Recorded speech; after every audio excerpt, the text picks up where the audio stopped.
Hello बच्चों, आपका स्वागत है मेरे YouTube चैनल कंपोज सर पर। तो बच्चों, लास्ट वीडियो में हमने देख ली थी एक्सरसाइज 6.4। तो अब हम करेंगे 6 चैप्टर की लास्ट एक्सरसाइज 6.5। तो बच्चों, इसमें टोटल है हमारे पास 17 क्वेश्चन। तो बच्चों, हम क्वेश्चन स्टार्ट करने से पहले हम 3 प्रमेय जो मैंने पीछे बोर्ड पर लिखी हुई है, पहले हम उनको समझ लेते हैं, जिनका मोस्ट इंपॉर्टेंट रोल है हमारा एक्सरसाइज 6.5 में। तो बच्चों, जो प्रमेय हमने लिखी है 3, 6.7, 6.8 और 6.9, तो इनका रोल समझ लेते हैं क्या है पूरी एक्सरसाइज में। तो बच्चों देखेंगे हम प्रमेय 6.7। अगर हम इनकी डेफिनेशन पढ़े तो देखो बच्चों क्या लिखा है।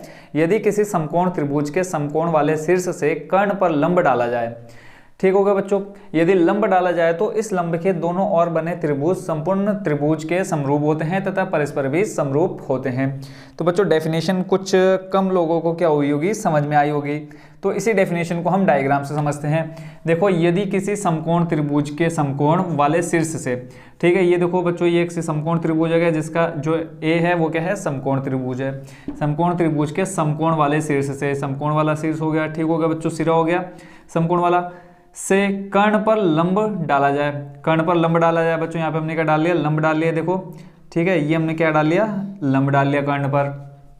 तो इस लंब के दोनों ओर बने त्रिभुज, तो इस ये देखो बच्चों, लंब किस पर डाला हमने, बीसी पर एक लंब डाला, क्या, एडी।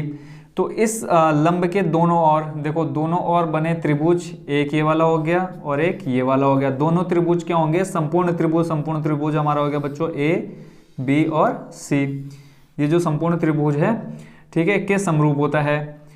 यानी ये जो दो त्रिभुज बने हैं ये इस पूरे त्रिभुज के समरूप होंगे तथा परस्पर भी समरूप होंगे। परस्पर यानी एक दूसरे के भी बच्चों क्या होंगे, ये समरूप होंगे। समरूप की बच्चों कंडीशन हमने पढ़ी है। कौन कौन सी कंडीशन होती है, एक होती है हमारी साइड साइड साइड, एक होती है बच्चों एंगल एंगल एंगल, और होती है साइड एंगल साइड। तो बच्चों, अगर हमें किसी त्रिभुज को समरूप दिखाना हो तो हम साइड साइड कसौटी भी दिखा सकते हैं, एंगल एंगल कसौटी भी दिखा सकते हैं और साइड एंगल कसौटी भी दिखा सकते हैं।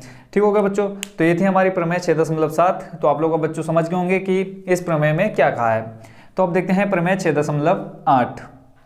इसमें बच्चों क्या है, एक समकोण त्रिभुज में कर्ण का वर्ग, ठीक है, कर्ण का वर्ग शेष दो भुजाओं के वर्गों के योग के बराबर होता है। तो बच्चों, एक त्रिभुज देखो, हम कोई एक त्रिभुज ले लेते हैं, ठीक है। ये हमने त्रिभुज ले लिया पी क्यू आर, ठीक है बच्चों। इसमें 3 चीज़ें होती हैं, हम तीनों चीज़ों को यहाँ पे लिख लेते हैं। एक होता है बच्चों कर्ण, ठीक होगा, एक होता है लंब और एक होता है आधार। किसी भी त्रिभुज में बच्चों ये 3 चीज़ें आपको जरूर देखने को मिलेंगी, ठीक है। अब हमको पता कैसे चलता है कि कौन कर्ण है, कौन लंब है और कौन आधार है। तो देखो बच्चों, जहाँ हमारा 90 डिग्री क्या बन रहा होगा, एंगल बन रहा होगा, जहाँ पे हमारा समकोण बन रहा होगा, तो उसके जो सामने वाली भुजा होगी। अब देखो यहाँ एंगल बन रहा है तो इसके सामने भुजा कौन सी आ रही है, ये, ठीक हो गया। तो इसके सामने वाली भुजा हमेशा बच्चों क्या हो जाएगी, कर्ण। कब, जब 90 डिग्री एंगल दिया होगा जिस बिंदु पर। अब यहाँ देखो जो Q है वो कितना है, 90 डिग्री समकोण है, तो इसके सामने वाली भुजा क्या हो जाएगी, कर्ण। अब जो कर्ण है उसके जस्ट जो नीचे होगी वो बच्चों हो जाएगा हमारा आधार, ठीक हो गया। और आधार के सामने जो भुजा होगी या कर्ण के सामने जो भुजा होगी वो हो जाएगा हमारा क्या, लंब, ठीक हो गया। तो अब आप लोग बच्चों समझ चुके होंगे कि कर्ण किसे कहते हैं, लंब किसे कहते हैं, आधार किसे कहते हैं। अब बाई चांस मान लो ये 90 डिग्री एंगल ना, हमें ये एंगल ना पूछा हो, ये वाला एंगल पूछा हो, ठीक हो गया, एंगल आर पूछा है। तो ये देखो 90 डिग्री नहीं है, तो बच्चों जो इसके सामने होगा, जो इसके सामने वाला होगा वो लंब रहेगा, और जो पीछे इसके सामने होगा, लंब के सामने, वो क्या हो जाएगा, कर्ण, और नीचे क्या रहेगा, आधार। तो इस तरह से बच्चों इनके एंगल क्या होते रहते हैं, चेंज होते रहते हैं। तो प्रमेय में जैसे बच्चों 6.8 में कहा है कि एक समकोण त्रिभुज के कर्ण का वर्ग, कर्ण का वर्ग, देखो यहाँ अगर हम कर्ण का वर्ग कर लें, ठीक हो गया, जैसे यहाँ डेफिनेशन लिखी है, कर्ण का वर्ग, किसी त्रिभुज के कर्ण का वर्ग। आगे क्या कहा है, शेष दो भुजाएं हमारे पास कौन सी बची है, लंब और आधार। तो यहाँ हम लिख लेते हैं लंब प्लस आधार, ठीक है। शेष दो भुजाओं के वर्गों के योग के बराबर होता है, वर्ग ही हमने कर दिया, बीच में लगा दिया प्लस। तो अब इस डेफिनेशन को हम याद कर सकते हैं कि किसी भी त्रिभुज की क्या, कर्ण का वर्ग अन्य दो भुजाओं यानी लंब और आधार के वर्गों का योग होता है।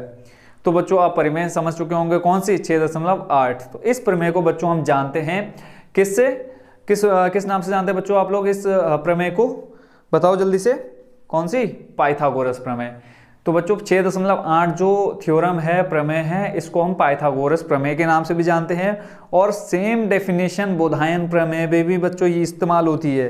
वो भी क्या कहता है कि वो भी यही सेम डेफिनेशन कहता है कि किसी एक भुजा का वर्ग अन्य दो भुजाओं के वर्गों के योग के बराबर होता है।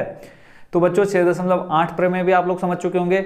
अब देखते हैं प्रमेय 6.9। प्रमेय बच्चों 6.9 में क्या कहा है, यदि किसी त्रिभुज की एक भुजा का वर्ग, यदि किसी त्रिभुज की एक भुजा का वर्ग अन्य दो भुजाओं के वर्गों के योग के बराबर हो तो पहली भुजा का सम्मुख कोण बच्चों क्या होता है, समकोण होता है। तो बच्चों यहाँ देखो, जैसे ये हो गया हमारा कर्ण, इसकी सम्मुख भुजा क्या है, जैसे यहाँ डेफिनेशन में कहा यदि किसी त्रिभुज की एक भुजा का वर्ग अन्य दो भुजाओं के वर्गों के योग के बराबर है। जैसे अभी हमने यहाँ देखा क्या कि अन्य दो भुजाओं के वर्गों का योग किसके बराबर है, कर्ण के बराबर है। तो पहली भुजा का सम्मुख कोण समकोण होता है। तो जो बच्चों कर्ण है उसकी जो सम्मुख भुजा होगी वो क्या होगी, हमेशा समकोण होगी। तो बच्चों आप ये तीनों प्रमेय समझ चुके होंगे। तो बच्चों इस तीनों प्रमेय का यूज हम कहाँ करेंगे, एक्सरसाइज 6.5 में, जो हमारी चैप्टर 6 की लास्ट एक्सरसाइज है। बच्चों आप इन तीनों प्रमेय को बहुत ही अच्छे से याद कर लेना है, क्योंकि इन्हीं तीनों प्रमेय का इस्तेमाल हम करेंगे एक्सरसाइज कौन सी में, 6.5 में। तो मिलते हैं बच्चों एक्सरसाइज 6.5 के क्वेश्चन नंबर 1 पर। ठीक है, तो इस वीडियो को जरूर आप लोग देखें और एक्सरसाइज करने से पहले इन तीनों थ्योरम्स को बहुत ही अच्छी तरह से